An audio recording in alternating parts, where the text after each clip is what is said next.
Okay, right. We'll start.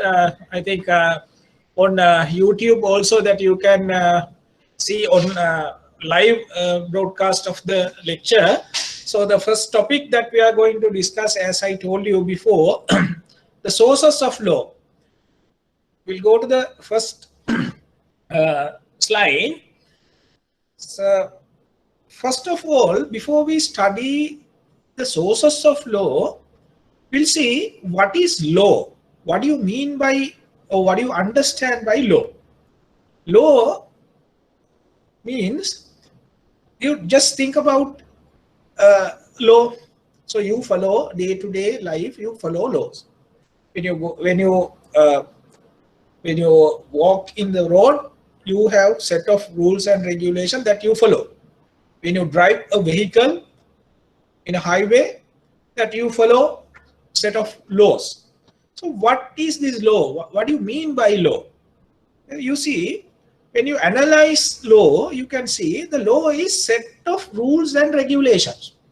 For example, in the highway, it says the maximum speed limit is 100 kilometers per hour.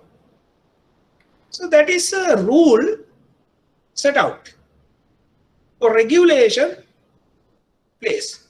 So everyone has to follow that. So they are bound to follow that rule. So, and the other feature of this is this rules and regulation, it has a binding effect. So now everyone, when we travel in the highway, everyone we knows we follow that rule. That because it has a binding effect. So otherwise, if it doesn't have a binding effect, no one will care about it. No one will care about it. Everyone will breach it. So since there is a binding effect, everyone follow that rules and regulation. Then the other important thing is those rules and regulations are imposed by an authority. Some authority has imposed. Now, for example, these rules and regulations has passed by the government of the country. So they impose rules and set of rules and regulations. They have passed Motor Traffic Act. So Motor Traffic Act says when you are driving a vehicle in a road or highway, so these rules and regulations or set of rules and regulations that you have to follow, the citizens or drivers. So it has imposed by an authority. What is the authority? Authority is the state, the parliament, or legislation. So they impose this set of rules and regulations. And if we further analyze, why do you want, or what is the idea to impose these rules and regulations? So it imposed with the idea to redress the wrong or to punish the wrongdoer. So you take a incident that if you exceed the maximum limit, a speed limit in highway, what will happen? You have to pay a fine. That is a punishment. So you are subject to punishment. So set of rules and regulation have been imposed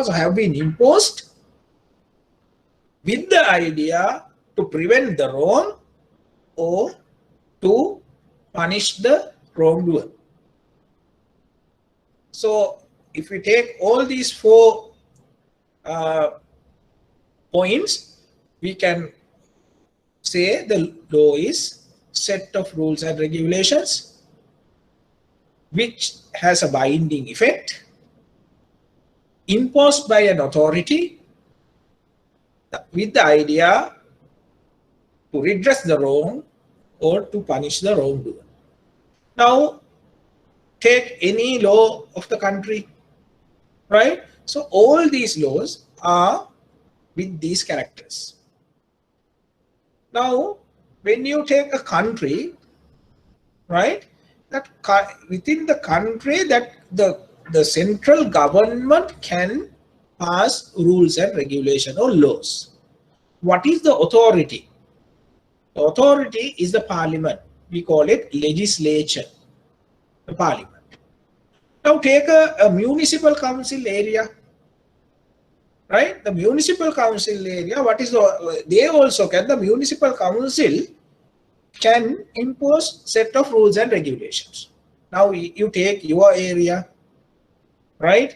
Now in your area, if you live in Western Province, that you may know, there is a garbage collection procedure. Collection procedure is there, collecting procedure, right? So they say that on Monday that they are collecting plastics. This is just an example, right? On Wednesday, kitchen waste. Likewise, they have set rules and regulations. Who has imposed those set of rules and regulations? It is not the central government. It is either the municipal council or the provincial council. So in that context, what is the authority? Impose laws and rules and regulation to that area, smaller area, municipal council area. The authority is the municipal council. If you take Western Province, the authority is the provincial council. If you take the country, a bigger area, so central government can impose set of rules and regulation which affect to the entire country. However, so if you analyze all these laws, whether it's the law imposed by the municipal council, or whether it's a provincial council, or whether it's a central government, all these laws carries these 4 elements. That is, those are a set of rules and regulations, and those have binding effect, and also those are imposed by an authority, and the idea is to punish the wrongdoer or prevent the wrong. So this is law, right? Then we can classify law, right? Classification of law, second topic, right? We can classify the law into 2. That is domestic law and international law. We can classify law into 2 categories initially, domestic law and international law. Now, for this exam, you don't have to study international law. However, we will compare domestic law and international law for our knowledge purpose to enhance the knowledge. So we'll see what is domestic law and what is international law. Now, international law, right? First we will go through the classification. Then the domestic law that we can divide into 2 categories. Right? Since we don't study international law, I have not go beyond there. So the international law will keep away from for the time being. We'll see the domestic law side. So domestic law, again, we can divide into 2 categories mainly. So domestic law means that the law applicable within a state. Right? In Sri Lanka, in the state, within the state, we have domestic law. The domestic law that we can divide into 2 categories. That is civil law and criminal law. Right? When we say domestic law, I said domestic law is applicable within a state, within a country, within a state. So what do you mean by a state? State means a geographical area which has a territory and which has a permanent population and ruling government. So an area like that we call state. Again, it has a territory, permanent territory. It has a permanent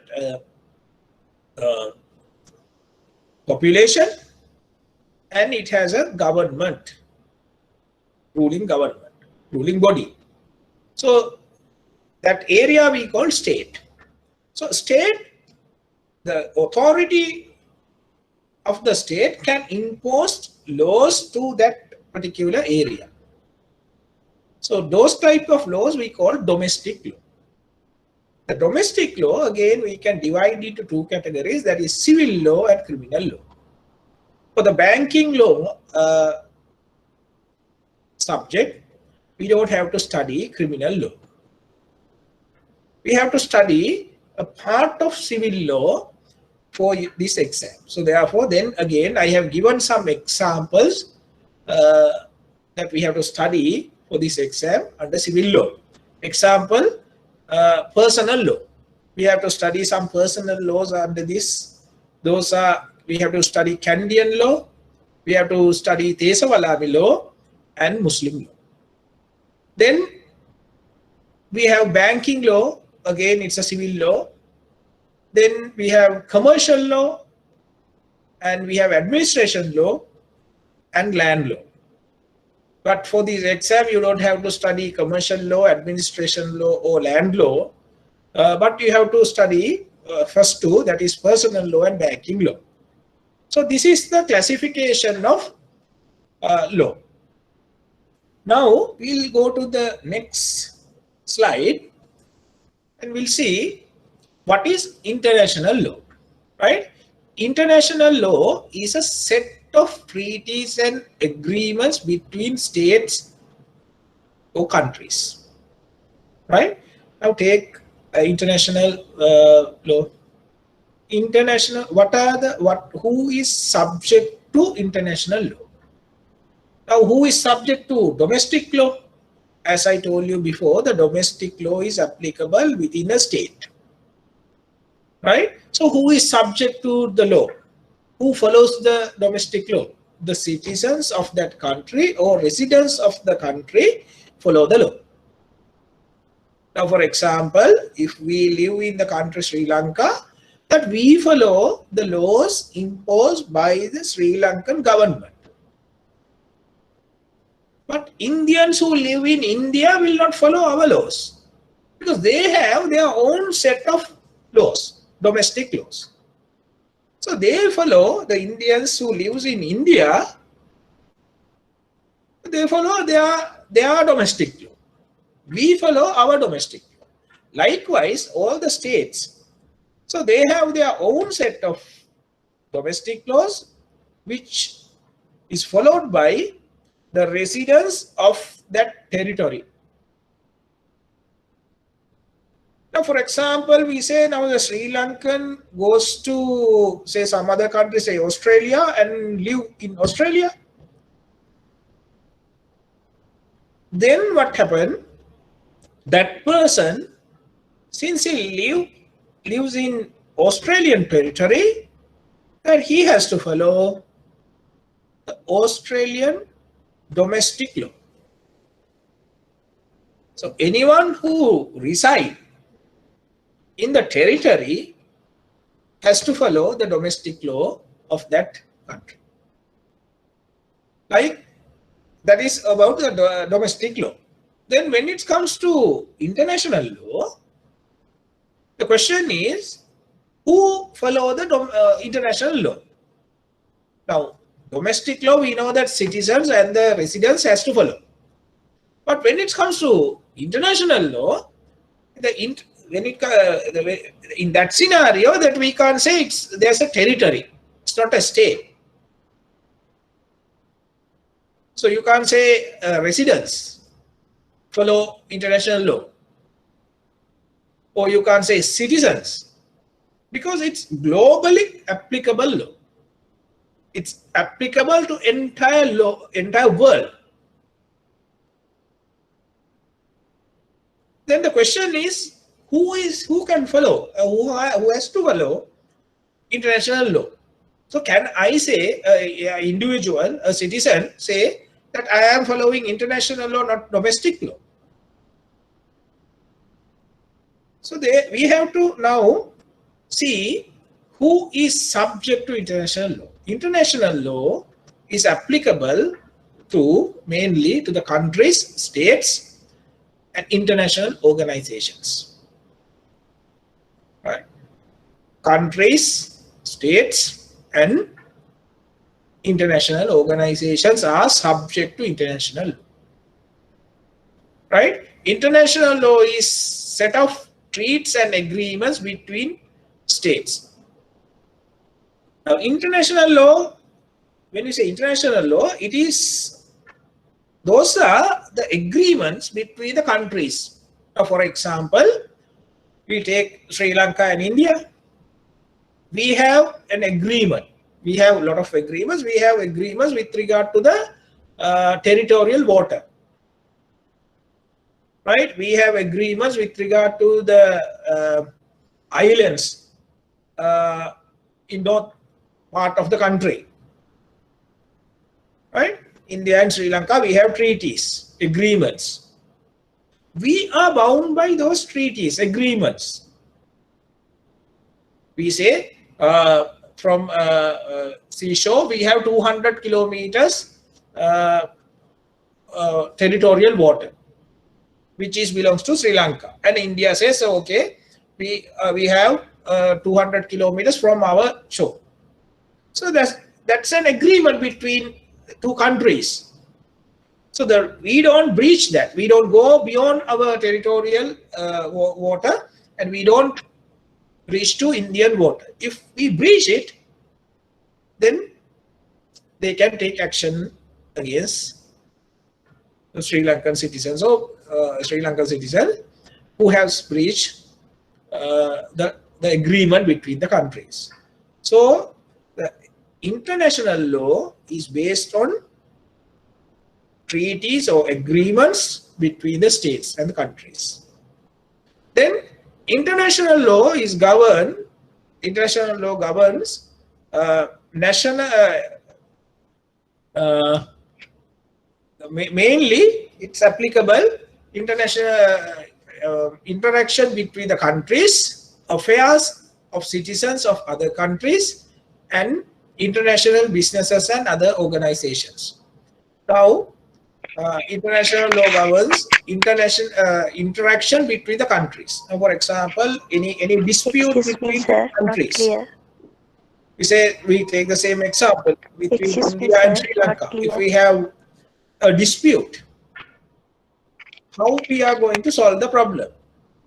Can we say that we have to solve this problem by applying Sri Lankan law? Then India will say, no, we have to apply Indian law. So then it's both are domestic laws that we will not agree, each other will not agree to follow the other country's law. So in a situation like that, the issue between two states can be solved by adopting international law. And also international law applicable to the affairs of the citizens of the other countries. For example, if a citizen of one country commit an offense in another country, so that matter also can be governed by international law.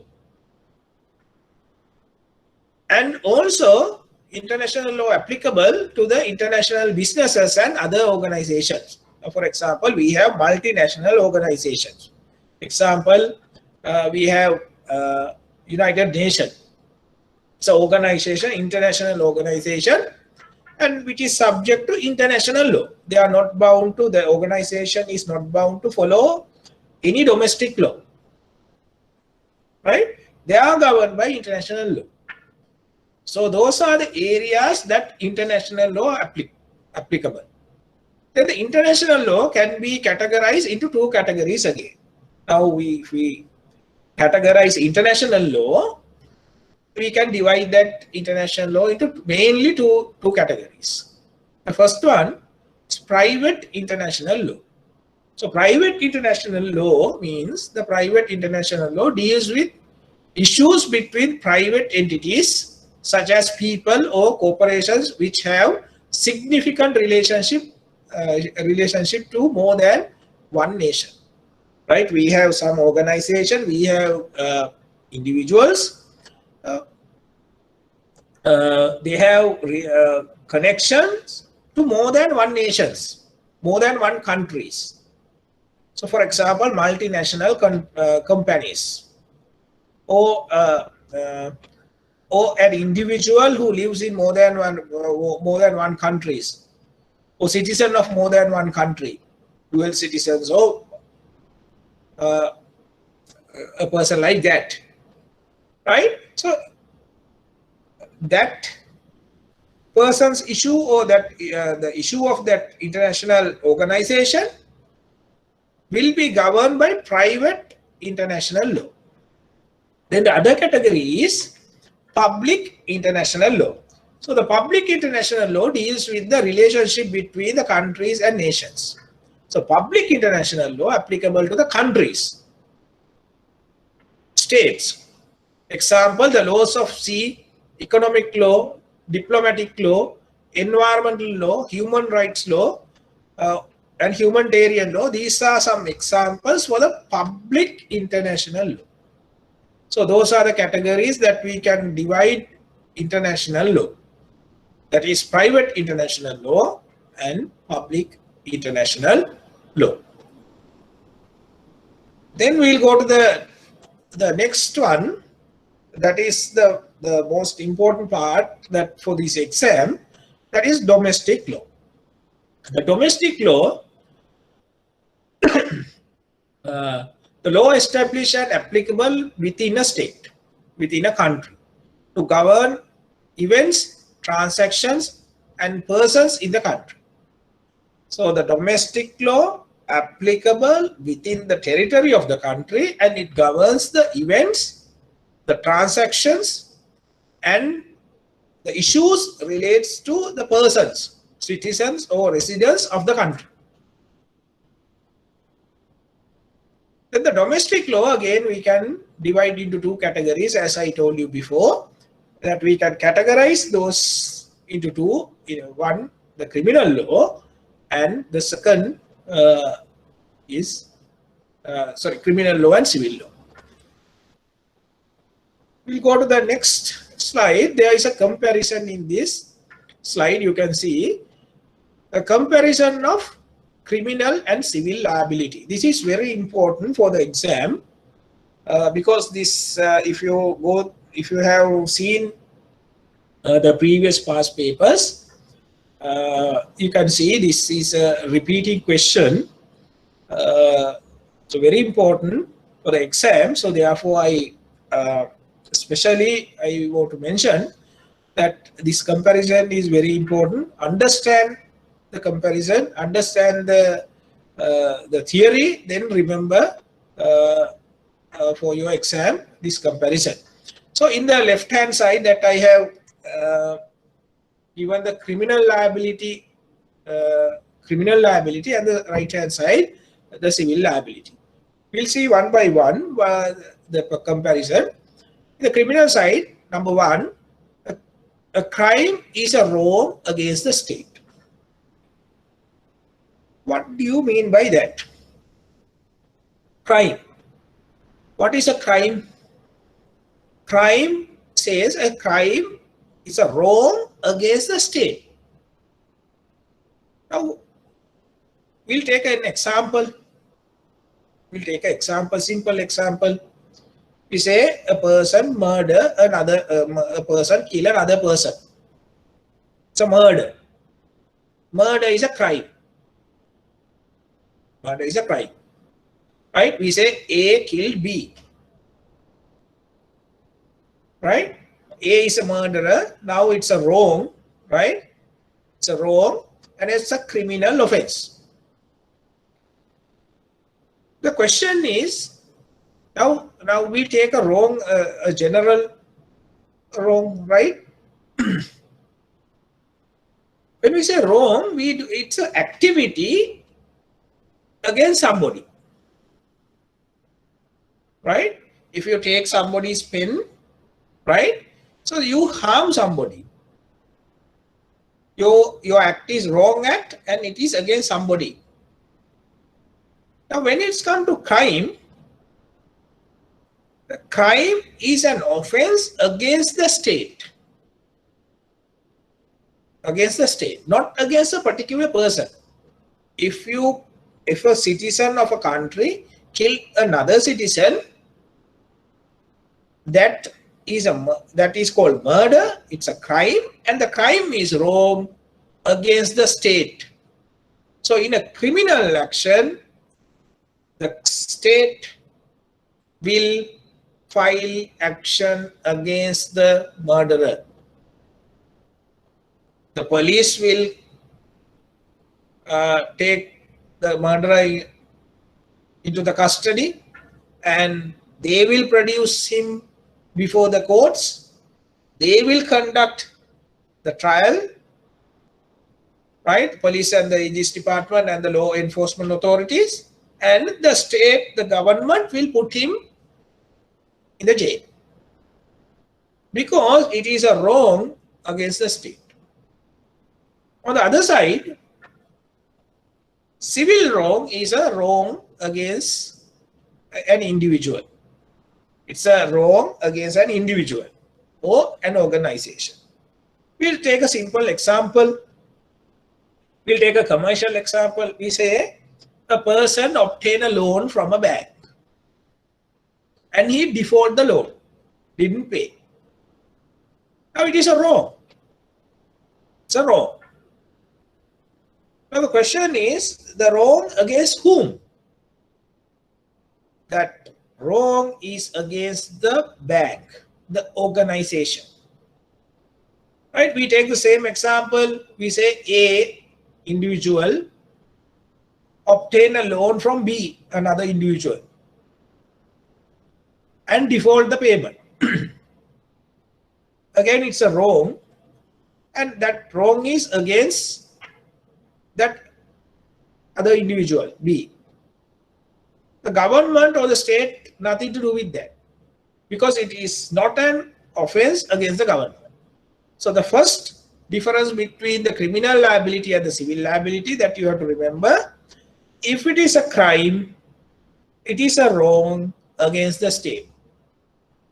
If it is a civil wrong, it is always against an individual or an organization. That is the main difference between the criminal liability and the civil liability. Then the next one, in a criminal liability or criminal matter, in a case of crime, the individual may prosecute in court of law. In a civil, by the state. In the other side, if it is a civil wrong, aggrieved or injured party may bring the private action against the party liable. Right? Now, for example, if it is a crime, if it is a murder, the police will take the murderer into the custody, and the Aegis department, the state, will file action against the murderer.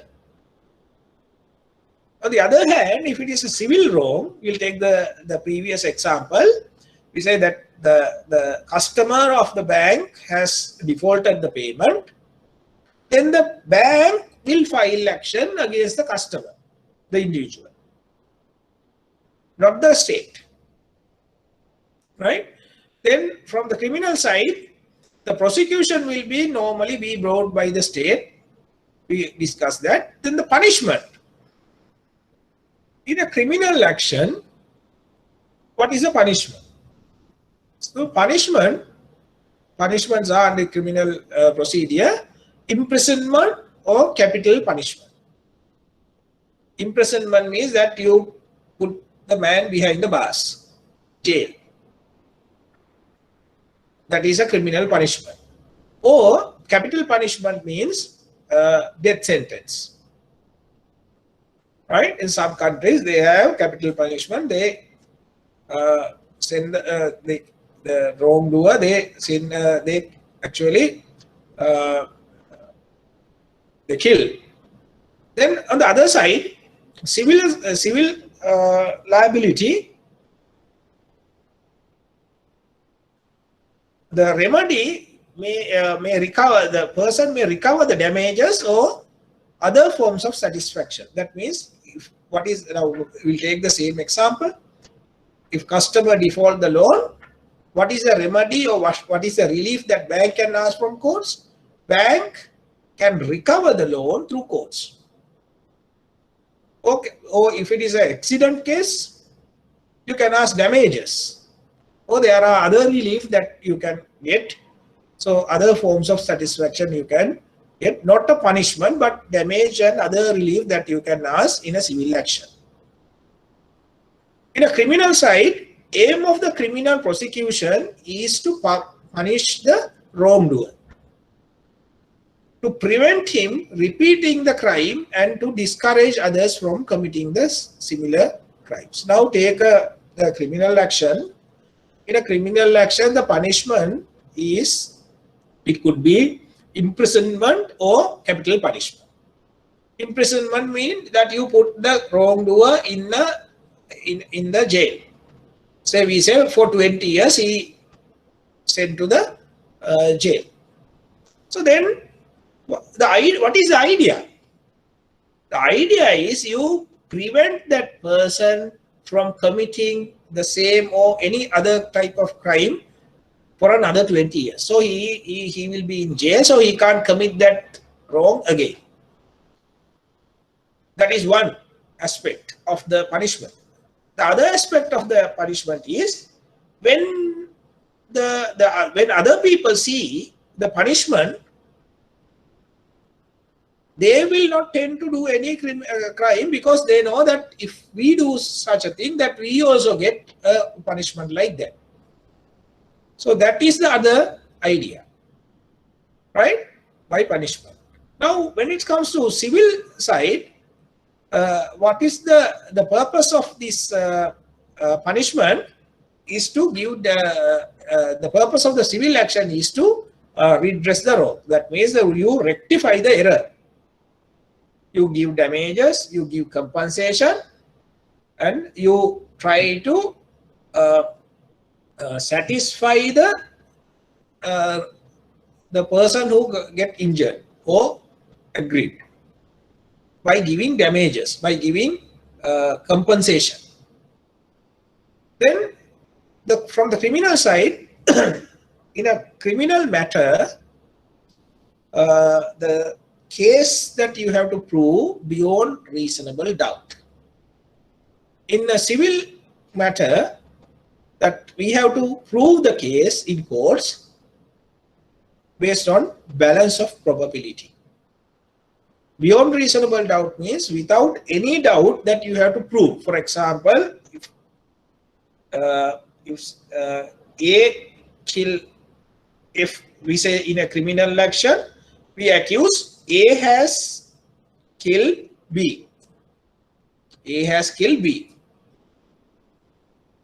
Then in a criminal action, we have to prove without any doubt that actually A is the person who killed B. The A is the murderer. Without any doubt. If you create any doubt, then judge will not find the A as the murderer. So he will get released. So that's why in some cases you may have seen, right, the accused get released because no evidence to prove beyond the reasonable doubt. In a civil action, the case we have to prove only balance of probability. So therefore, it's compared to criminal action. In a civil action, the weight of proof is lesser than in a criminal action. So this is the comparison between criminal law and civil law. Then we'll go into the main topic that we have to study. So all those previous topics that we discuss as a background to the main topic that I gave you. So then you have a general idea what is law, how we can categorize the law or divide law. Then the comparison is very important. Then we'll come into the main topic for the exam. That is sources of law. Sources of law.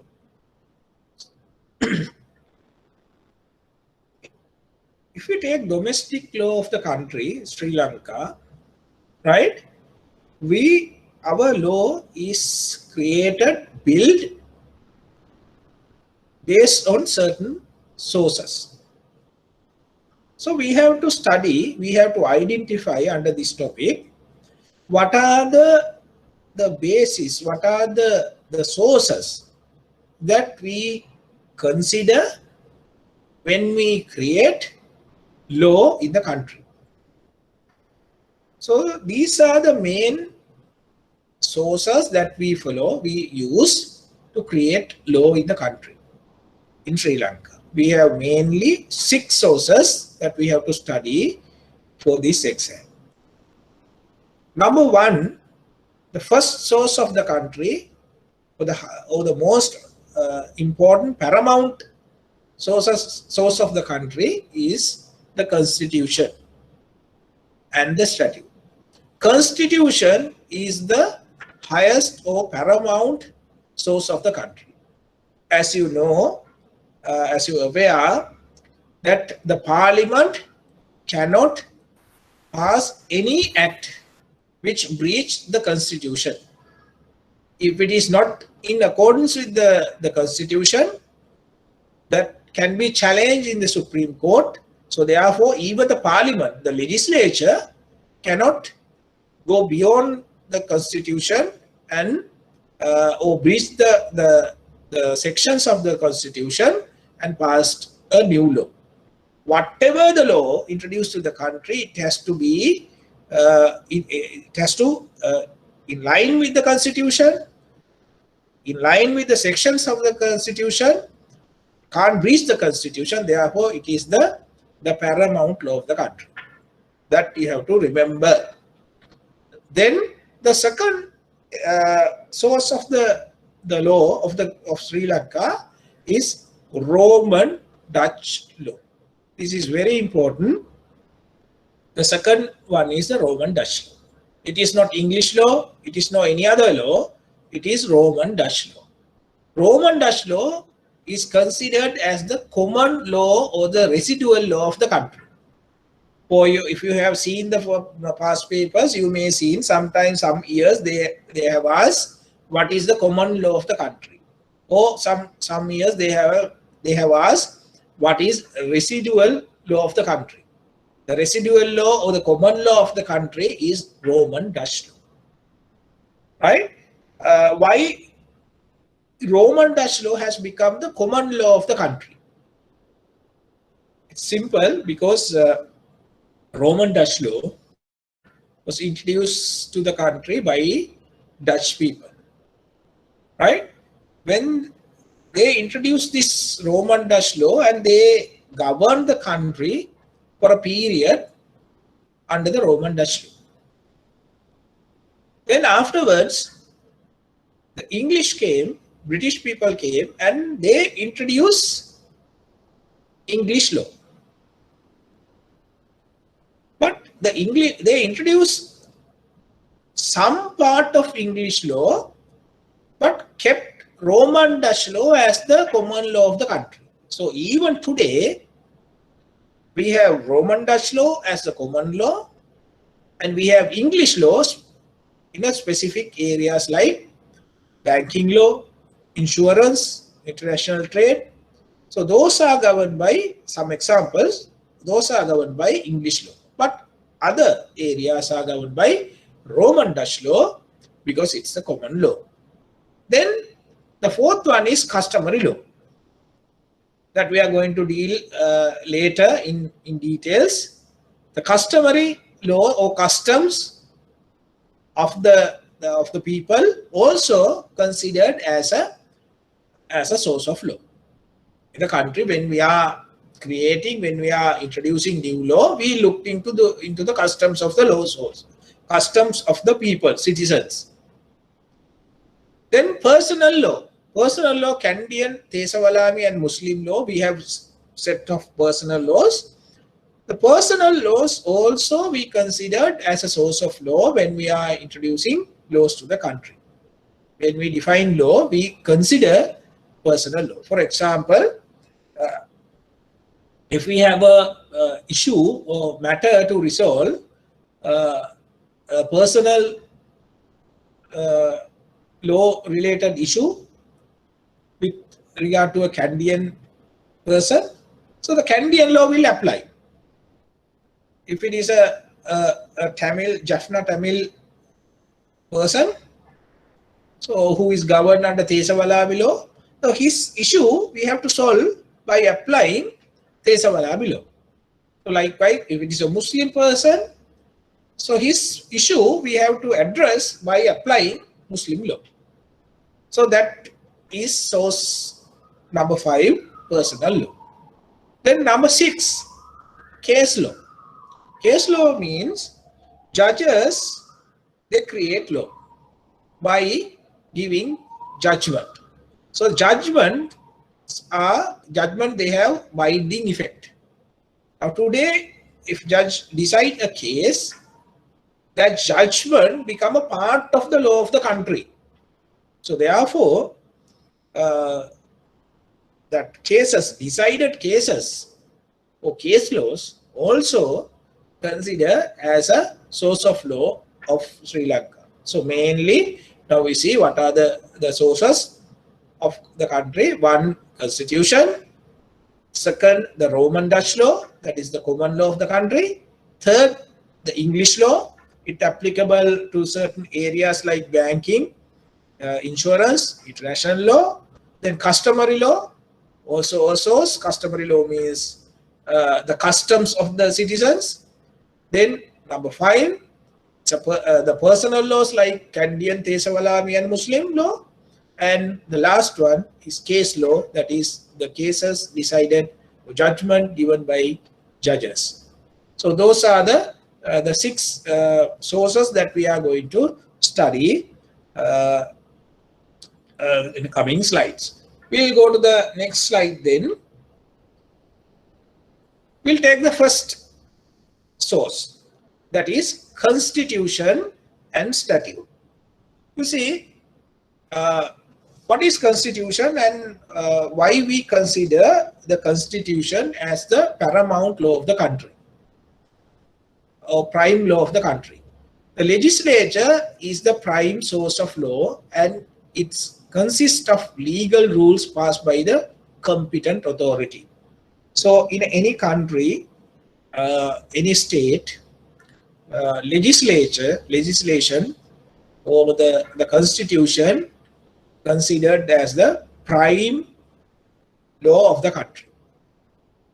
It consists of legal rules passed by the competent authority. The constitutions, it has constitution and statute has the set of rules and regulations imposed by the authority. What is the authority? Authority is the parliament.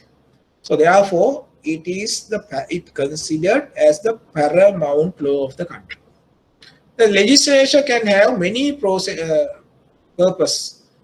to pass a constitution: to regulate, to authorize, to enable, to forbid, to provide funds, to sanction, to grant, or to declare, or to restrict. Now you take any act passed by the parliament.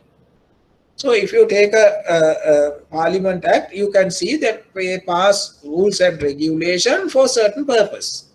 Now, for example, if we take the example that I discussed previously, they have passed set of rules and regulations. They says that when you are driving a vehicle in a highway, that you can't exceed the speed limit 100 kilometers per hour. What is that? By putting that rule or regulation, by passing that rule and regulation, the government has restricted the citizens by exceeding a speed limit. So that is the purpose. Now, that is one example. So there can be another situation or purpose to do something. For example, we take the Dengue Act, right? So that they have passed a act and directing the citizens to clean their environment or the garden. If you don't do that, then you are subject to a punishment. So the set of rules and regulation passed by the legislature to directing people to do certain things. So likewise, that different rules and set of rules and regulation, if you analyze that, you can see some regulations are there to restrict people's activities. Some regulations are there to prohibit some activities, right? Some regulations are there to direct people to do something. Likewise, the purpose of the legislature or purpose of the act or purpose of the constitution can be differ. However, those set of rules and regulations are there, and people are bound by those restrictions. The parliament, legislature, frames laws such as the constitution, acts of parliament, and amendments to the all laws. Now, parliament pass a set of rules and regulations. Examples: constitution is the paramount law. We have one constitution, and time to time the parliament can amend the constitution, or parliament can set aside the constitution and bring a new constitution. So then again, time to time the parliament can pass parliament acts to introduce laws. For example, Motor Traffic Act. We can take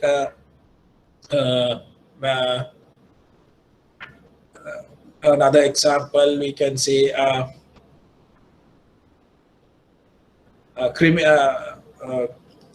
another example, if I say Banking Act.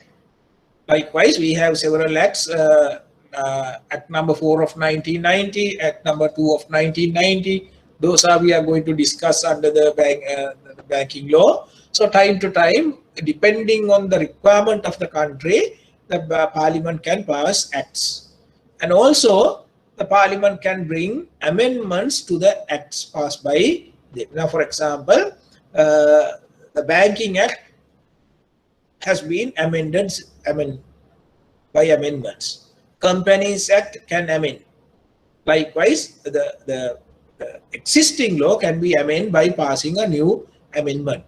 Then the legislature may delegate law making powers to lower bodies. Now, for example, now what is that? The parliament is the legislature or the highest authority can introduce laws to the country. However, the parliament can delegate the authority to the lower bodies like provincial council and municipal council. As I explained to you previously, the municipal council can pass bylaws which is applicable to that area. So municipal council area, smaller area, that power of legislature, the municipal council get the power from the parliament. Then the provincial council also, right? And then the laws made by the delegated authority are called bylaws. Then supreme law of the country is the constitution.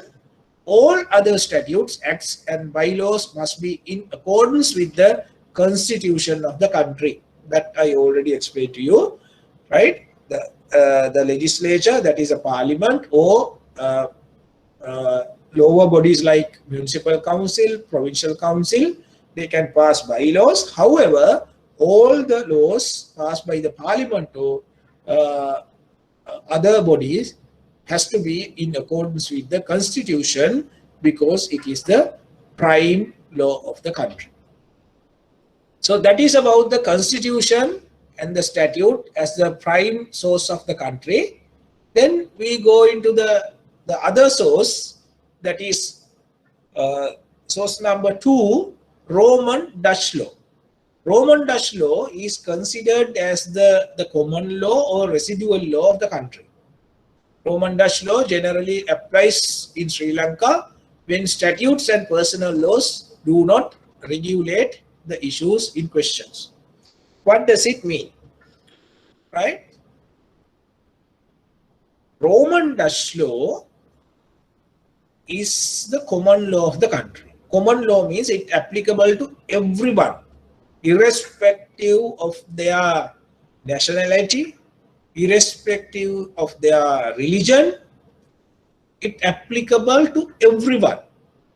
If you are a Sri Lankan citizen, whether you are a Sinhalese, whether you are a Tamil, whether you are a Muslim, irrespective of your nationality, whether you live in Western Province, whether you live in Jaffna or Northern Province, or whether you live in some other area, whether you live in Kandy, irrespective of that, you are governed by Roman Dutch law. You are governed by Roman Dutch law, because the Roman Dutch law applicable to everyone, everywhere in the country, irrespective of the area, because it's a common law. Roman Dutch law applies when the statute does not provide or regulate the issue. Now, for example, we have a partition act. Partition act means that when there is a common property, a land, we can file a partition case, and we can divide or we can share the property or divide the property as per the provisions of the Partition Act. Right? But if any issue with regard to a land is not addressed in the Partition Act or any other act in the country, then that matter can be solved as per the Roman Dutch law. Roman Dutch law. So therefore, it's considered as a common law, and it applicable to everyone and everywhere, irrespective of anything else. But the Roman Dutch law is described as the common law of the country because of that. Then the Roman Dutch law has coexisted with the several law systems of indigenous personal laws and the English law. Now, what happened, as I told you before, the Roman Dutch law was introduced to the country by Dutch people. They ruled the country as per the Roman Dutch law. However, when by the time that they introduced Roman Dutch law in Sri Lanka, we had a indigenous law system, which is called Sinhalese law system. We had a court system. We had a law introduced by the king and the authorities, and it applicable to the entire country. So the country was governed by the Sinhalese law. When the Dutch people, when they came, they introduced the Roman Dutch law, which was the law they applicable in Netherlands. So the part of indigenous law, the Sri Lankan or Sinhalese law, was replaced by this Roman Dutch law. So entire country, it was governed by the Sinhalese law. Then the Dutch people came, they introduced Roman Dutch law. Then a part of the Sinhalese laws were replaced by the Roman Dutch law. Now, during this period, the Sinhalese laws was there, and also Roman Dutch law also was there. So then the Roman Dutch law coexisted with the indigenous laws. And thereafter what happened, then the British came, they introduced some parts of English law to the country. For example, as I told you before, for the banking industry, they introduced English banking law. For insurance industry, British introduced their law, English law. And international trade also governed by English law. So some part of the some areas of the some activities actually are governed by English law now. Now with the English law also, with the Roman Dutch law coexist. Now today the situation is we have indigenous personal laws like Canadian law, Desavalami law, Muslim law still there, and Roman Dutch law is in the country as the common law, and we have English law which governs certain activities or certain areas like banking and insurance. So basically those three types of laws are now in existence in the country, coexistence in the country. Then the legal system of Sri Lanka is described today as a mixed law system. That's why we call the Sri Lanka, we have a mixed law system. Today, the Roman Dutch law exists only in Sri Lanka and South Africa. The other important thing is, apart from Sri Lanka, the Roman Dutch law exists only in South Africa. No other country in the world follow Roman Dutch law. So that is Roman Dutch law.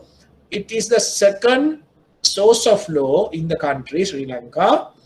It considered as the second highest important source of the country because it is the common law of the country. When there is no provision given in any act or any constitution or any act, so that matter or that issue that we have to solve according to the Roman Dutch law.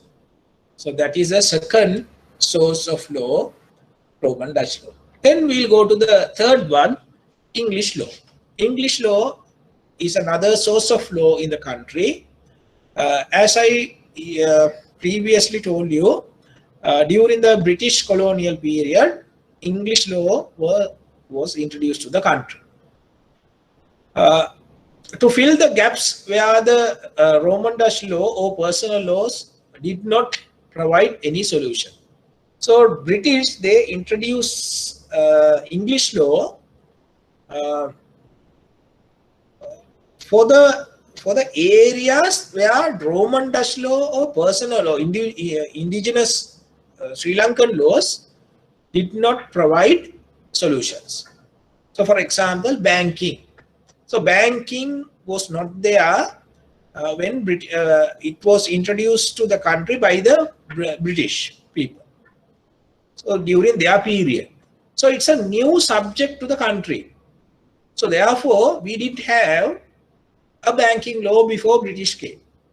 So obviously, then Sinhalese laws didn't provide any solution for the banking matters. Then the Roman Dutch law also didn't provide any solution for the banking matters because that is a new subject. So then what happened when an issue arise in a banking matter, since the Sinhalese law or the Roman Dutch law didn't provide any solution, what English or British people did, they applied English law. So automatically part of English law came and established in the country as a source of law. So some of the areas that Sri Lankan law are governed by English law. Today, what has happened, because this introduction of part of English law, now in today's context, English law is governed certain parts of the law of the country. Example, commercial law, insurance law, banking law, law relating to civil and criminal procedure, law of evidence, administrative law. These are now governed by, these are some of the examples. There are other areas also. These areas are governed by English law. So you can see now it is why English law is important as a source of law. So it plays in the third position as a source of the country, or source of law of the country. So remember, the English law is important source of law of the country. Now we'll go into the other source of law, the customary law. Customary law. Customs also considered as a source of law of the country, of Sri Lanka. Not only Sri Lanka, in other countries, some other countries also, the customs of the people consider as a source of law. What is a custom? Custom is a habits or rules or ethics practice. Customs means that people, now people, they have their habits. In certain areas they have habits. They have rules. Certain group ethnic groups, they have their habits, they have their rules, their own rules. They have ethics, they have their practices. So those things are considered as customs. Now, for example, if we take we say Buddhist, if you take Buddhist, they have their religious practices. They celebrate Vesak as a festival. If you take Christians, they have their ethics and their practices. They practice, they celebrate Christmas as a religious activity. Now, for example, now we say if we take Sinhalese, we have a Sinhalese calendar, and as per the Sinhalese calendar, our practice is the year start from April. We call it Bakmaha, right? But in English system, or even as per the Roman system, the year start from January. So likewise, we have practices, we have ethics, we have habits. Different nationalities, they have different habits, they have rules, they have ethics. Religions, they have ethics, practices. All these things considered as a custom of that particular group of people. So in a particular, these customs are practiced in a particular area, or it could be in a particular ethnic group, or it could be in any particular industry. Now, for example, we have customs followed in certain areas. Now, for example, if you take, we take Jaffna area, they have certain customs with regard to when you are selling a property. They have a customs that they offer the property first to the neighbor, or neighbor has the first right to purchase it, right? In certain other areas, they have some other marriage customs also, right? In Kandy, they have marriage customs. In down south, they have different marriage customs. So those are the customs practiced by people live in the particular area. Then the other type is a custom by a particular ethnic group. Example, Sinhalese, Kandians, Tamils, Jaffna Tamils, then Batiklo, Muslims. Likewise, the different ethnic groups, they have their practices, habits, rules, ethics. So the practice by ethnic group. Then the other type of customs are any particular industry. Now, for example, if you take fisheries industry, they have some habits, they have ethics. If you take agriculture industry, they have ethics, they have some habits. So those are followed by that industry. The people who are in the industry, they follow. So when we introduce laws to the country, the legislature or in the courts, the judges, they look into these customs also and consider that as a part of the law. Now, for example, if there is an issue before courts with regard to a land dispute in Jaffna, then the judge will look into the customs of the area also. Apart from the constitution, statute, Roman Dutch law, English law, then also see what are the customs that followed by this by the people who lived in this area, or what are the customs which attach to the lands in this area. If it is a marriage dispute in Kandy area, then the judge will see what are the customs that followed by the Kandians. So those things also will be considered by the judge. So because it is considered as a source of law. Our court has accepted local customs as a source of law in Sri Lanka. Customs adopted by the fishing community or custom used by the gemming industry, these are some customs followed by different industries. So that's because of this reason, the custom is considered as a source of law of the country. So that is about the customs. Then we'll go to the source of law, that is personal law. Personal law is applicable to a certain group of people in the society. It's applicable to a group of people in the society. The group of people maybe depend on the ethnicity or nationality, or it could be a group of people based on the religion, or sometimes people who live in a particular area. Likewise, we can categorize them.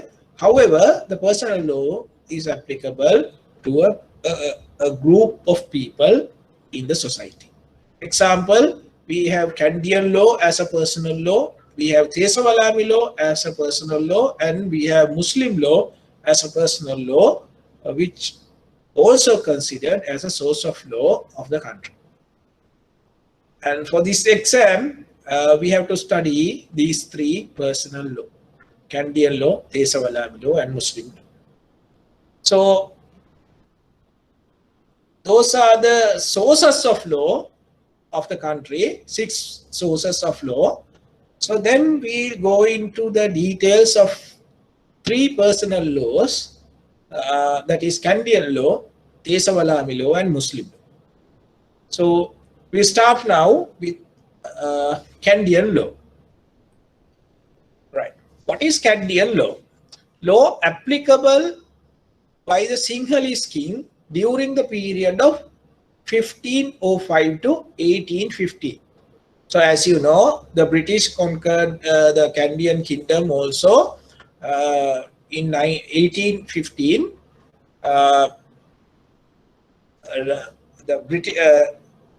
So up to that point, the Sinhalese king, they applied Sinhalese law in this Kandian territory. Laws applicable by the Sinhalese king during the period of 1505 to 1815. Kandian law was a territorial law and it applies to all persons lived in the Kandian kingdom. This is very important. Now, when it's very important because you have to understand the applicability of the Candian law for your exam. Candian law applied as a territorial law initially. It applied as a territorial law initially. Territorial law means it applicable to a particular area. Actually, it's a domestic law. Right? Now, in the if we take Sri Lanka or Ceylon on that time, right? We say this is Sri Lanka, right? So in the ancient time, we had several kingdoms. So Candian kingdom is like this. This Candian kingdom, it consists of Central Province, Sabaragamuwa Province, Northwestern Province, and Uva Province. And also part of North Central Province, right? So these areas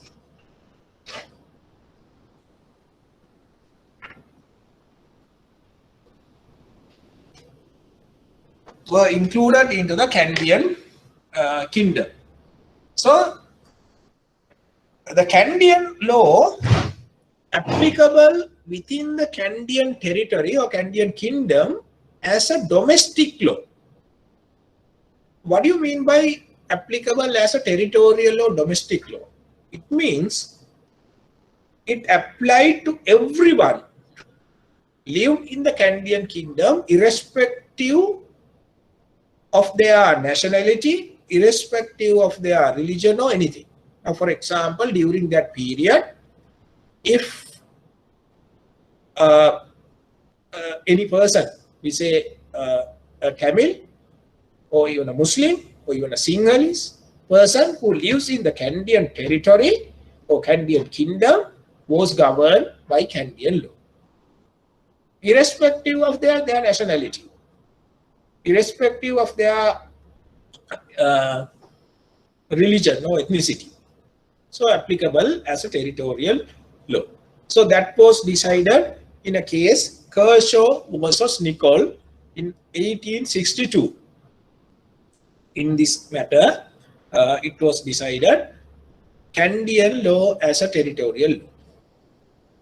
Then what happened? Thereafter, in another case, that is William versus Robertson in 1866, the court decided, though it was a Candian law was a territorial law, now it applies only to the Candian Sinhalese as a personal law. So this is very important point that you have to remember. This is a repeating question again in the exam when it comes to sources of law. What the transformation of Candian law. What happened? The Candian law initially applied as a territorial law to the entire Candian kingdom, irrespective of who lives there, their ethnicity or their religion or whatever, they were governed by the Candian law. It was decided in a case. The case you have to remember, this is Kershaw versus Nicol. Then thereafter, that position was changed by another judgment. That judgment is this William versus Robertson, that was decided in 1866. In that matter, the court said the Candian law is no more a territorial law. It is only a personal law now. And that personal law, the Candian law, only applicable to the Sinhalese Candian Sinhalese in the area. So then it has become a personal law. Now today the Candian law is a personal law and applicable only to the Sinhalese, Candian Sinhalese. It will not apply to the Muslims who live in the Kandyan kingdom. It will not apply to any other uh, nationality or Muslim, Tamils or anybody other than even the Sinhalese who is not Kandians will not govern by Kandian law. So that you have to remember that has changed now by this judgment, that is William versus Robertson. Then there are some legislatures, there are some acts passed by the Parliament of Sri Lanka relates to Kandian law and recognizing the Kandian law. Those statutes that you have to remember. Statute number 1, the Kandian Succession Ordinance, that governs the succession of the properties of the Kandians. Then second ordinance is Kandian Marriage Ordinance. In this Kandian Marriage Ordinance, there are 2 types of marriages being recognized, that is Diga Vivaha and Binna Vivaha. Diga marriages and Binna marriages were introduced or recognized under this ordinance. Then what is Diga Vivaha and what is Binna Vivaha? Diga Vivaha means in a Kandian kingdom, it's recognized as one method of marriage. Diga means the lady who get married a man goes and lives in the man's place. So that is called Diga. The lady who married a man goes and live the man's place, and they build up their matrimonial house at the man's place. So that is called Diga Vivaha. Then the Binna Vivaha means Binna marriage. A man who marry a Kandian lady and goes and lives in the woman's or the lady's place. And that house they considered as a matrimonial house. So then that is called Binna Vivaha. So then those are the 2 types of marriages that have been recognized in the Kandian Marriage Ordinance. And this Kandian Marriage Ordinance applies to the matrimonial rights, succession and property of the Kandians. Now what you have to remember, what is important here is Kandian law today applies only to the Kandian Sinhalese, not just Sinhalese, Kandian Sinhalese. And it is not applicable to any other person, any other religion or any other ethnicities other than the Kandian Sinhalese.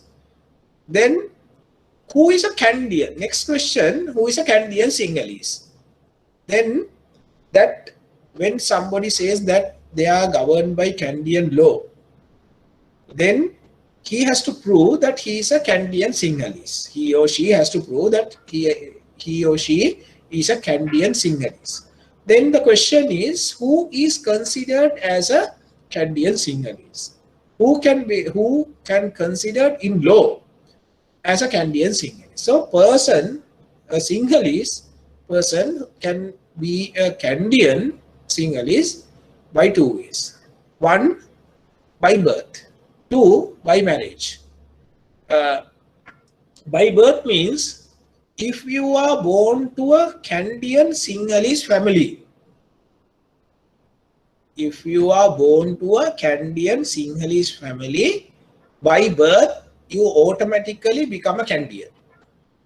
For example, your father and your mother both are Kandians, and they are governed by Kandian law.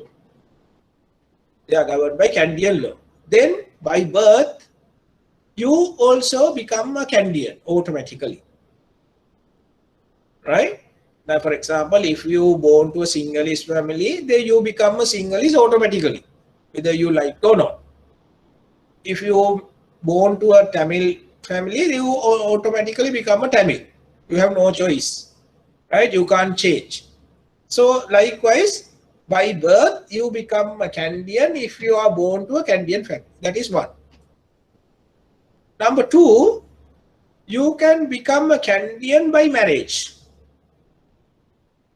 That is very important, right? A person, a Sinhalese person, again, this is only applicable to the Sinhalese. So, a person who is not a Canadian, a Sinhalese person who is not a Canadian Sinhalese, can convert to a Canadian by marriage. How it happened, right? We'll say a Sinhalese man who is not a Canadian, who lives in the other part of the country,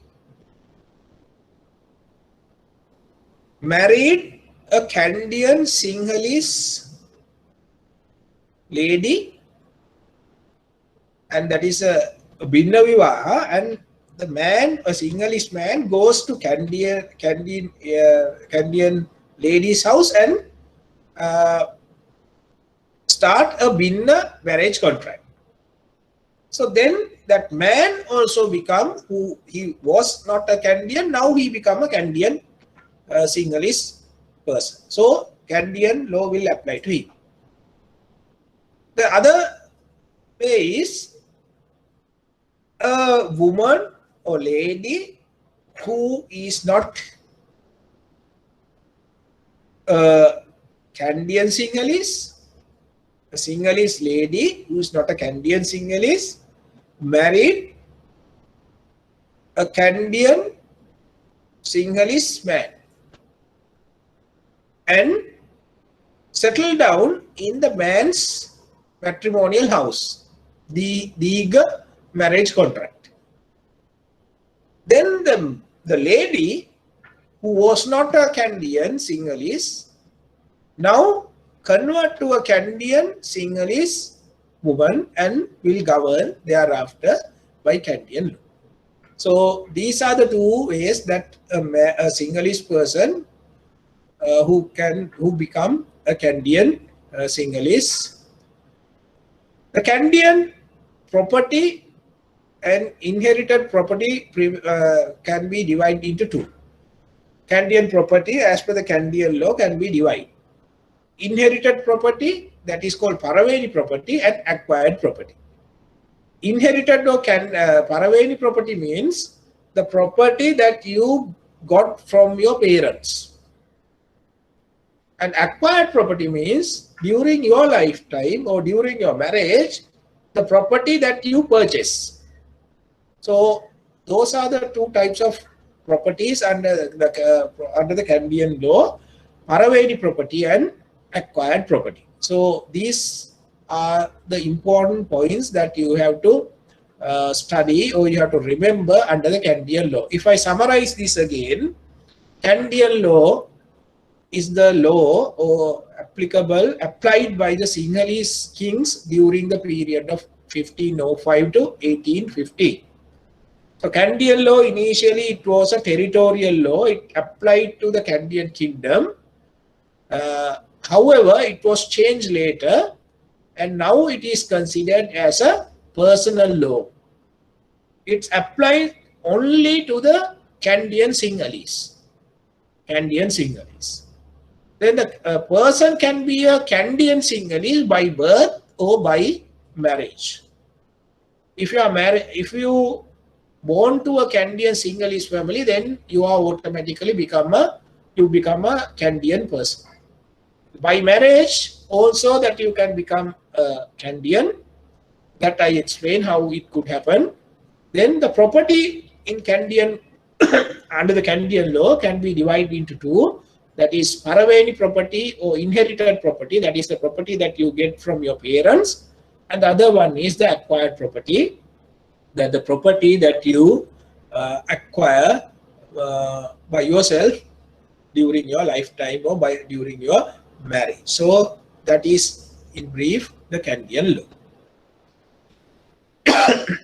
Then we'll go into the other source, other personal law.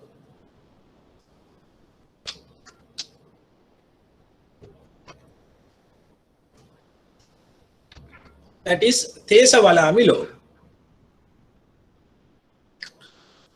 Thesavalami law is another personal law exists in Sri Lanka. Actually, this personal law is a personal law, customs, rules, and principles applicable to the Jaffna Tamils. So remember, this is again a territorial law, personal law. It applicable. It has a territorial characters and also a personal characters. This Thesavalami law applicable only to the Tamils. Tamils, not all Tamils, but Jaffna Tamils, and it applicable to the Tamils who lives in Jaffna province. Thesavalami code was compiled by Dutch in 1706. During Dutch period, they compiled the Thesavalami law code. It applies to all Jaffna Tamils as a personal law, and it applies to all land in Jaffna as a territorial law. So that's why I told you the Thesavalami law, it has two characteristics. One as a personal law, it applies to all Jaffna Tamils as a personal law.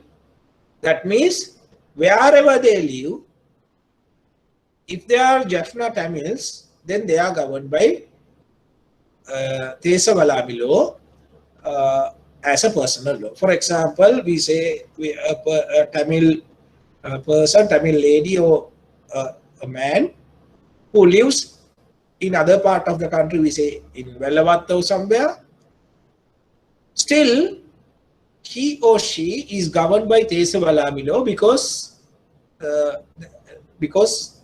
they are subject to Thesavalami law as a personal law. That's one. Then, as a territorial law, Thesavalami law applies to the Jaffna territory, irrespective. It's applied to the lands in Jaffna territory, irrespective who owns it. Now, for example, we say now a Muslim or Sinhalese person owns a land in Jaffna Peninsula area, then that land will govern by Thesavalami law, because for the lands, Thesavalami law applies as a territorial law. So it has a dual characteristics. So therefore, you have to remember Thesavalami law as a personal law and also as a territorial law.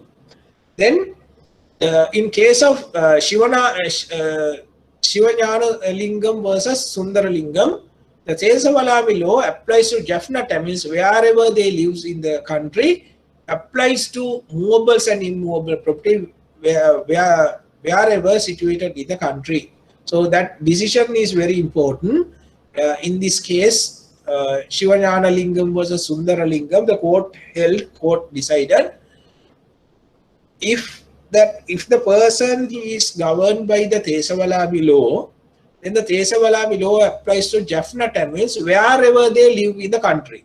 Doesn't matter whether they are living in the Jaffna area or whether they are living in some other area, Vellavatta or some other area, they are governed by the Thesavalami law. Also, it applies to the movables and immovable property wherever it is situated in the country. So the property owned by the Thesavalami law governed person, that property also governed by Thesavalami law wherever they situated. So therefore, as a bankers, when you are lending money, that you have to remember to see whether that the person who owns the property or the borrower, whether that person is a person who governed by Thesavalami law. Especially when you are lending money to Tamil ladies, that you have to make sure, or you have to inquire and see whether that lady is governed by Thesavalami law. as you are aware, under the Tesavalami law, a married Tamil lady who governs by Tesavalami law cannot enter into an agreement without the consent of the husband. So therefore, there's a restriction there. So therefore, you have to be careful, or you have to be educated, that you have to see whether that person is, a lady is governed by Tesavalami law. If it is so, then you have to get the consent of the husband for the agreement. So that you have to remember. Then the Tesavalami law applies to the matrimonial rights, property of the Jaffna Tamils, and succession. So the Tesavalami law applies to the matrimonial right. Matrimonial right means the marriage affairs are governed of the Jaffna Tamils are governed by Tesavalami law. Also, their properties are governed by Tesavalami law, and their succession. Succession means after the death of the person, how will be the properties will be divided. That will also decide based on the Tesavalami law. So that is another important point. There are some statute introduced with regard to Tesavalami law. Those are Tesavalami law ordinance and Tesavalami preemption ordinance. These ordinance that you have to remember for your exam. You don't have to read, but you have to remember that some statutes are there, and their names that you have to remember for the exam. Tesavalami law ordinance and Tesavalami preemption ordinance. Tesavalami woman marries a man who is not governed by the Tesavalami. Woman becomes a non-Tesavalami woman. This again, you have to remember this situation also, very important. When we say now a woman who governs by Tesavalami law marries a man who is not governed by Tesavalami law, then what will happen? The woman become a non-Tesavalami woman, so that thereafter the Tesavalami law will not apply to that lady. So she will govern by the common law of the country, that is Roman Dutch law. Then if Tesavalami man marries a woman not governed by Tesavalami law, a man who is governed by Tesavalami law marries a woman who is not governed by Tesavalami law, then what happened? Then the woman become a Tesavalami woman. Then that woman become will be subject to Tesavalami law thereafter. So Tesavalami law will apply to her personal matters and also their lands and other properties, and also succession also of that woman will be governed by Tesavalami law. So these two points also very important with how a person can become a Tesavalami person by birth or by marriage. Again, like Canadian law, by birth or by marriage, a person can become a Tesavalami subject to Tesavalami law. So that is about Tesavalami law. Then we'll go to the next one. That is the next personal law is Muslim law. Muslim law is different from Canadian law and Tesavalami law. Canadian law and Tesavalami law, those are based on the nationality. Canadian law applies to the Sinhalese Canadians, and Tesavalami law applies Jaffna Tamils. But Muslim law is it's based on a religion. It's a religion-based personal law. It applies to all Muslims in Sri Lanka. So wherever they live, whether they live in north, east or south or anywhere in the country, the Muslims are governed by Muslim law. That was decided in a case, Khan versus Marikar. In that matter, it was held the Muslims are governed by Muslim law, irrespective where they live, where the properties are situated. It doesn't matter. They will apply they are governed by Muslim law. A person, then the next question is how a person can become a Muslim. Again, there's a difference here. A person can be a Muslim by birth or by conversion to Islam. So it's different from the Candian law and Tesawala law. In those laws also, a person can become subject to that particular or respective law by birth. Here also in a Muslim, if you are born to a Muslim family, then you automatically by birth you become a Muslim. But there is another way that you can become a Muslim. That is conversion. That conversion, a person who convert to Islam religion can become a Muslim person. So by changing the religion, that you can change the nationality or rather your ethnicity also. It's a different between different from the other two personal law. The source of Muslim law. The source of Muslim law is historical sources, that is Quran, and legal doctrine, ijma and qiyas. So the Muslim law is based on the historic source of Quran and legal doctrine of ijma and qiyas. Based on those the writings, the Muslim law has developed. And sources of Muslim law in Sri Lanka. Muslim law promulgated in 1806. Practices and customs of the local Muslims have been amalgamated or promulgated to this Muslim law acts and enactments. So statutes that you have to remember with regard to the Muslim law. Number one, the Muslim Marriage and Divorce Act, Muslim Interstate Succession and Waquf Ordinance, Now, when we take the Muslim Marriage and Divorce Ordinance, the Muslim marriages, the marriages between Muslim man and a woman and their divorces are governed by Muslim Marriage and Divorce Act. Then the Muslim Interstate Succession and Waquf Ordinance means how their properties be divided after the death of the person. That is the law related to succession of Muslim person's property have been included into this ordinance, that is Muslim Interstate Succession and Waquf Ordinance. And it applies to Muslim marriages, succession and property. Then there is another important point you have to remember with regard to the Muslim law.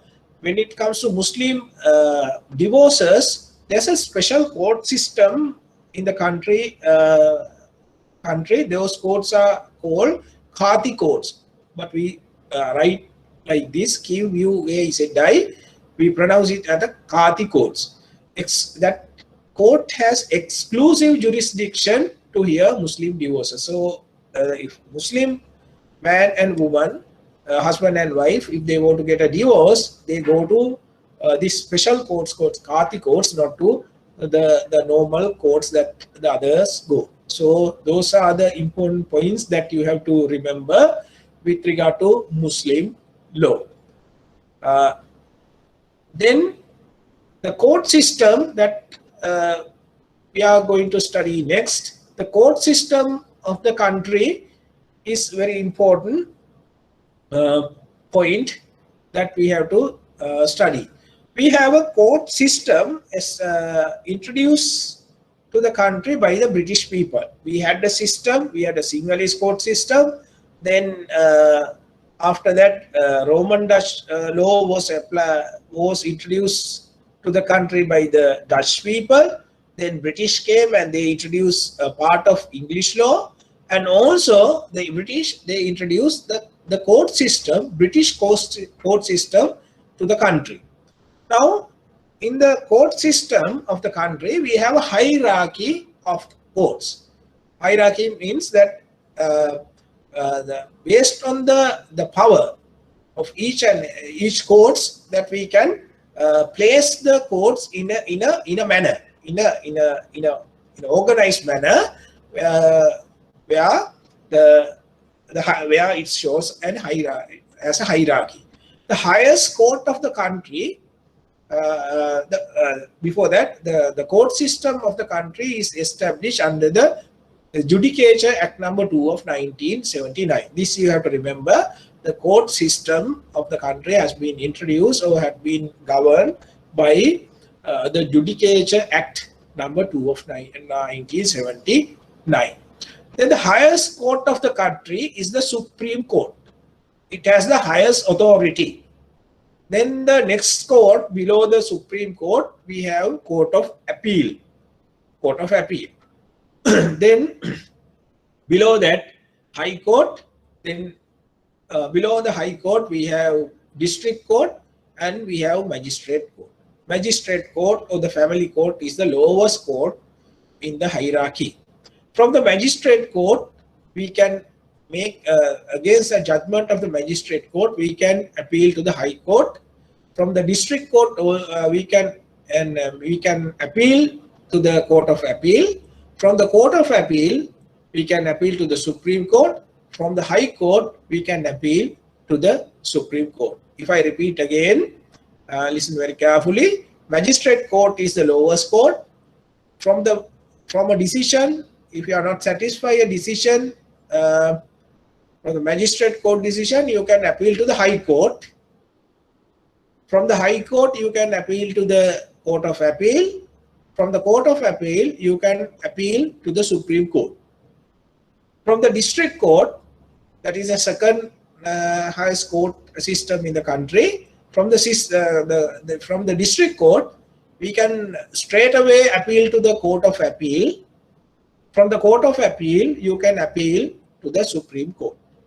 So those are the things that you have to remember with regard to the court system. We are not going into much details of the court system. However, a basic idea you should have with regard to the court system of the country for your exam. Right. So then the last slide of this topic that we are going to discuss the principle of law. The first principle of law that you are studying for this program, it is called judicial precedent. Judicial precedent principle or stare decisis. This name that you have to remember, judicial principle, judicial precedent or stare decisis. What does it mean? Under the sources of law, I explained you, I told you the sixth source of law is the case law. Sixth source of law is the case law. That means judges, they give judgment. Those judgments are considered as a source of law. So when we are introducing new laws, the legislature, the judges, they consider the judgments given by the previous judges as a source of law. Right? So therefore, remember the court judgment in cases are very important with regard to the law, the development of law. Then what is judicial precedent or stare decisis? A judge is obliged to decide the case before him by giving a reference to the previous decision. That is the idea behind this principle. When a judge is giving a judgment, he has to consider the previous judgment given by the previous judges. Now, for example, we say, now there is a dispute between a customer and a banker. And the dispute has now referred to the courts. Court judge has to decide the case. When he decides the case, he has to see whether a similar type of case has been decided previously by a previous judge. If there is a case, if there is a judgment, a similar judgment in a similar case, similar facts, the similar law related facts, then the present judge, today's judge, has to consider the previous judgment and he has to decide his case today based on the giving reference to the previous judge's judgment. Or in other words, he just can't ignore the previous judgment and give a fresh judgment as he wish. He has to follow the previous judgment. That is called principle of judicial precedent or stare decisis. Right? Then we studied the hierarchy of the court system. As per the hierarchy, the court hierarchy, the highest court of the country is the Supreme Court, as I told you before. Now, after 1978 Constitution, after 1978 Constitution, the Privy Council decisions has no binding effect on our courts. So, what happened before 1978 Constitution was introduced?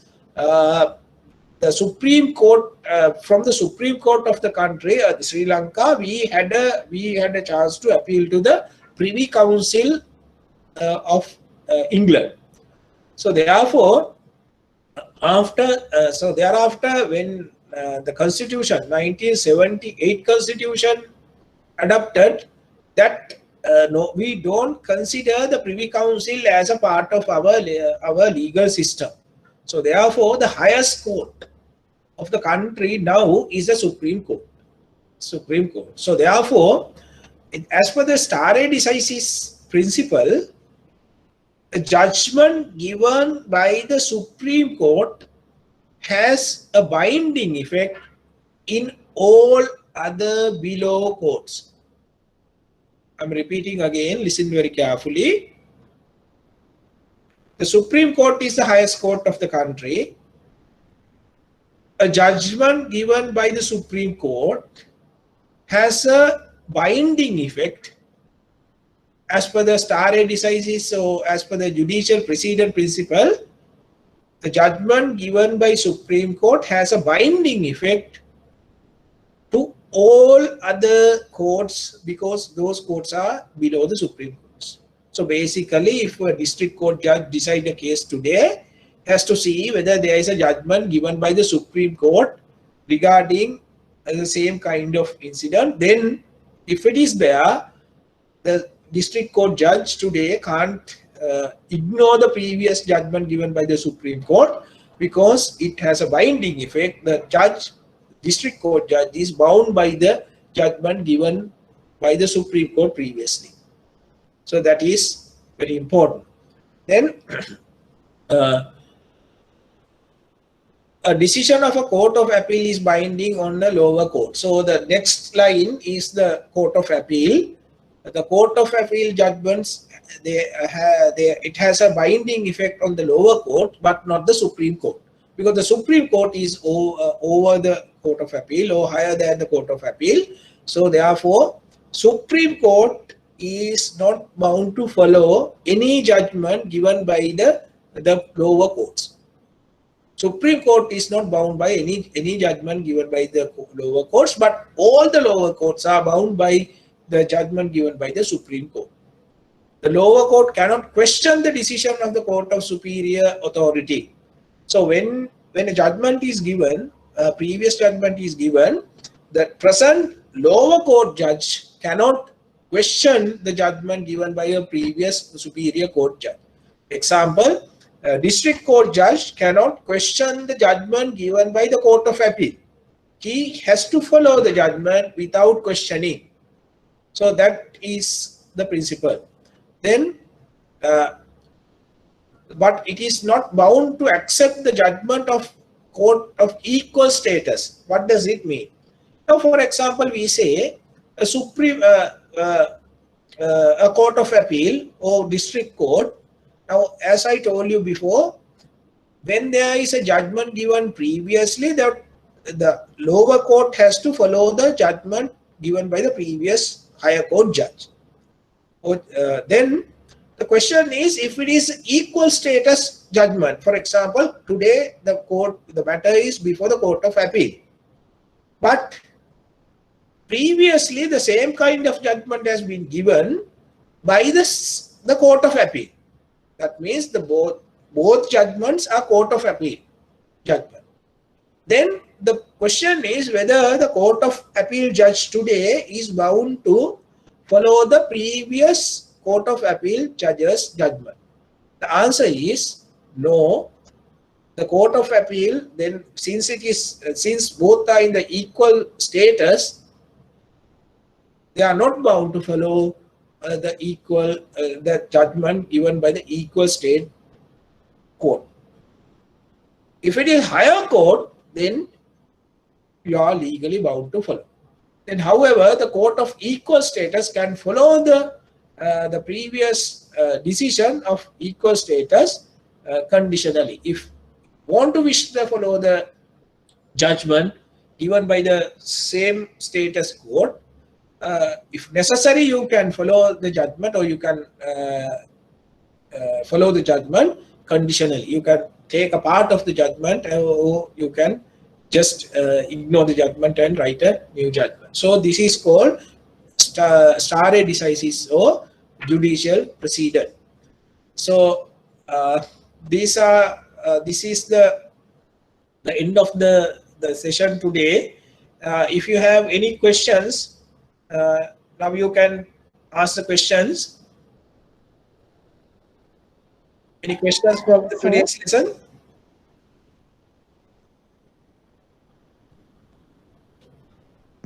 Sir, can you hear me? Okay. Hello. Then with this, we'll wrap up today's lesson. We'll meet on the next Friday with a new topic.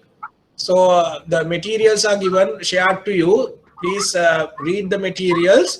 We will share next slides by Wednesday or by maximum Thursday. So therefore, so then we'll meet next week. Thank you very much. Sir, can you hear me? You have a question? I can see some people, they have raised hands. Yeah, you can unmute your phone and ask a question. Sir, hello. Please ask your question if you have any questions, please. Can you hear me, sir? Hello. Muhammad Shakib, you have asked, can you repeat the two kind of properties of the Candian? Kind of property of Candian. Okay. Sorry.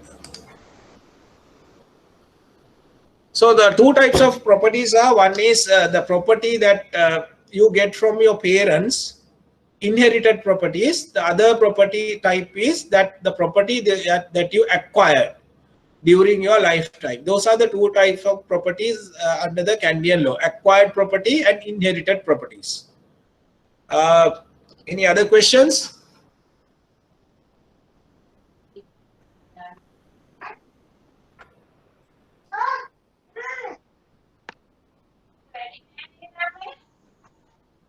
Rasangi, you have a question? Can you please? I think something wrong with my speakers. Sir, how can we get the recording? I can't hear anyone. Sir, how can we get the recording?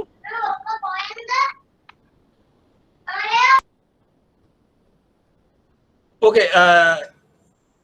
You have asked the question, what is the difference between the constitution and the legislation? Okay, I will explain that. Now, get me a constitution and the legislature both are passed by the parliament. Now the legislature or rather constitution is the highest or the supreme law of the country. Remember, we have one constitution in the country, but legislature, when it comes to legislature, time to time, the parliament can pass legislatures depending on the requirement of the society. Now, for example, now we see when the dengue disease increased, the parliament passed a dengue control act. That is a legislature that is passed under the constitution. Again, when the COVID period comes, they passed another act. Likewise, time to time, that depending on the requirement, the parliament can pass legislature. Now, Prevention of Terrorism Act. When there are terrorism activities going on, depending on the needness, depending on the requirement of the society, the parliament or the legislature can pass acts and enactments. Basically, acts, those are called legislature. So that is the difference between the constitution and the statute or legislature. I believe that clarify your question. What is the difference between the constitution? Yes, something wrong with my speakers. I can't hear. In fact, they have not connected speakers. I will next time will have speakers also. So I'm sorry about that. Anyway, whatever the questions that you have from today's lesson, you can ask on the next day. First half an hour or last half an hour, I will give to you for your questions. Then Ilham, you have asked, can you send some questions based on how examiners will ask the exam? I can't give you the exam questions, Ilham, but you can get past papers. What I suggest, once I finish one lecture, you get past papers, 5 years past papers, and you do the questions relate to that topic. So that is the best way to get ready for the exam. So then thank you very much. Then I will wrap up now. I will finish. Then next week we will meet. Thank you. Thank you very much.